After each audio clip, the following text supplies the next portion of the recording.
Friends welcome back to our channel. ఇంకా ఈరోజు మన రెసిపీ ఏంటి అంటే తమ్నైల్లో చూశారు కదండి, క్రిస్పీ కాకరకాయ ఫ్రై అనమాట. ఎక్కువ చేదు లేకుండా క్రిస్పీగా కాకరకాయ ఫ్రై ఎలా చేసుకోవాలో చూపిస్తాను. చూడండి ఫ్రెండ్స్, నేనైతే పావు కిలో కాకరకాయలు అయితే తీసుకున్నాను అనమాట. ఇంకా సన్నగా కట్ చేసుకుంటున్నాను, రౌండ్గా బిళ్ళల్లాగా. ఇంకా కొందరైతే చెక్కు తీస్తారు కదండి, నేనైతే ఏం చెక్కు తీయను, ఇలాగే రౌండ్గా బిళ్ళలుగా కట్ చేశాను. ఇంకా ఇప్పుడైతే ఉప్పు కలుపుతున్నాను. ఒక స్పూన్ ఉప్పు వేసి బాగా ఉప్పు పట్టుకునేలా కలిపి పెట్టుకోవాలన్నమాట. చూడండి ఫ్రెండ్స్, బాగా ముక్కలకంతా బాగా పట్టుకునేలా కలుపుకోవాలన్నమాట. ఇంకా కలిపి మూత మూసి పక్కన పెట్టేయాలి. ఇంకా మనము ఆఫ్టర్నూన్ చేయాలనుకోండి, మార్నింగే కట్ చేసి ఉప్పు కలిపి పెట్టుకోండి, అప్పుడైతే బాగా ఉప్పు పట్టుకుంటాయి అన్నమాట. ఇంకా నేనైతే ఇప్పుడు రెడీ చేస్తున్నాను, ఆఫ్టర్నూన్ అనమాట. ఇప్పుడు ఇంకా మనం ఉప్పు కలిపి పెట్టాం కదండి కాకరకాయ ముక్కలను, వాటర్ వేసి బాగా ఇలా చేతితో బాగా పిసికి, చేదు కొంచెం బాగా పోతుంది అనమాట. ఇలా పిసకడం వల్ల ఇలా గట్టిగా పిండి పక్కన పెట్టుకోవాలన్నమాట ప్లేట్లో. మళ్ళీ ఆ వాటర్ కింద పోసేసి మళ్ళీ నెక్స్ట్ కాకరకాయ ముక్కల్ని తీసుకొని రెండోసారి కూడా కడగాలన్నమాట. మళ్ళీ అలాగే పిండేసి ఆ వాటర్ కింద పోసేసి మళ్ళీ ఇంకొకసారి కూడా కడగాలి. ఇలా 3 times కడుక్కోవాలన్నమాట. అప్పుడే మనకు చేదంతా పోతుంది.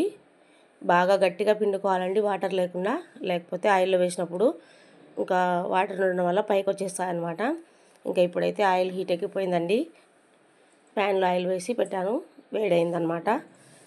ఇంకా కాకరకాయ ముక్కలు ఆయిల్లో వేసేసాను. ఇంకా మనం కలుపుకుంటూ ఫ్రై చేసుకోవాలన్నమాట. ఇంకా డీప్ ఫ్రై కాబట్టి ఆయిల్ ఎక్కువనే పడుతుందండి. మనకు క్రిస్పీగా రావాలంటే కొంచెం ఆయిల్ ఎక్కువే పడుతుంది అనమాట. ఇంకా సాఫ్ట్గా చేసుకోవాలంటే కొంచెం ఆయిల్ తక్కువ వేసి మనం మూత మూసుకొని చేసుకోవచ్చు, అది వేరే ప్రాసెస్. ఇంకా చూడండి ఫ్రెండ్స్, ఇలా ఫ్రై అయ్యాయన్నమాట. మీడియం ఫ్లేమ్లో పెట్టుకొని కలుపుకుంటూ ఫ్రై చేసుకోవాలన్నమాట. ఇంకా మనం హై ఫ్లేమ్లో పెట్టామనుకోండి, కాకరకాయ ముక్కలు రెడ్గా అయిపోతాయి అన్నమాట, మాడిపోయినట్లు. అందుకనేసి మీడియం ఫ్లేమ్లో పెట్టి కలుపుకుంటూ ఉంటే ఇలా ఫ్రై అవుతాయి బాగా నీట్గా. ఇంకా ఫ్రై అయిన తర్వాత ఇప్పుడు మనం వెల్లుల్లి కారం రెడీ చేసుకుందాం. నేనైతే మిక్సీ జార్లో కొబ్బరి పొడి ముందే పట్టి పెట్టుకుంటానండి, అందుకే కొబ్బరి పొడి ఒక 2 స్పూన్లు తీసుకున్నాను. ఆ తర్వాత కల్లుప్పు, తర్వాత కారము, ఆ తర్వాత జీలకర్ర, కొద్దిగా పసుపు యాడ్ చేస్తున్నాను. ఇంకా వెల్లుల్లి రెబ్బలు ఎక్కువ వేసుకోండి, చాలా బాగుంటుంది టేస్ట్ అయితే. ఇంకా మిక్సీ పట్టుకోవాలన్నమాట. చూడండి ఫ్రెండ్స్, వెల్లుల్లి కారం అంటాం కదా, అది రెడీ అయిపోయిందనమాట. ఇంకెప్పుడు ఈ ఫ్రై అయిన కాకరకాయ ముక్కలను ఇంకొక ప్యాన్లో తీసుకున్నాను నేనైతే ఆయిల్లో నుండి.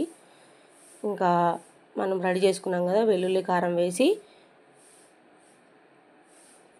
ఒక 2 minutes ఫ్రై చేసిన తర్వాత ఇంకా నేనైతే సాల్ట్ తక్కువైందని మళ్ళీ వేసానండి, మీరు కూడా చూసి వేసుకోండి. తర్వాత ధనియాల పౌడర్ కూడా వేస్తున్నాను. ఇంక ఇప్పుడు బాగా కలుపుకోవాలి. ఇంకా రెడీ అయిపోయినట్టేనండి. ఈ విధంగా చేసుకోండి ఫ్రెండ్స్, మరీ అంత చేదుగా ఉండకుండా ఉంటుందన్నమాట, బాగా క్రిస్పీగా వస్తుంది. ఇది మనకు 1 week 10 days అయినా బాగుంటుంది. అలాగే పిల్లలు హాస్టల్స్కి వెళ్తుంటారు కదండి, అలాంటప్పుడు ఈ ఫ్రై చేసి పంపించండి, వాళ్ళు బాగా తినేస్తారు. చూడండి ఫ్రెండ్స్, ఇంకా కాకరకాయ ఫ్రై అయితే రెడీ అయిపోయింది. మీరు కూడా ఈ విధంగానే ట్రై చేయండి. ఓకే ఫ్రెండ్స్, నేను చేసిన విధానం మీకు నచ్చింది అనిపిస్తే ఒక లైక్ ఇచ్చి సబ్స్క్రైబ్ చేసుకోండి. మళ్ళీ నెక్స్ట్ వీడియోలో కలుద్దాం. Okay friends, bye.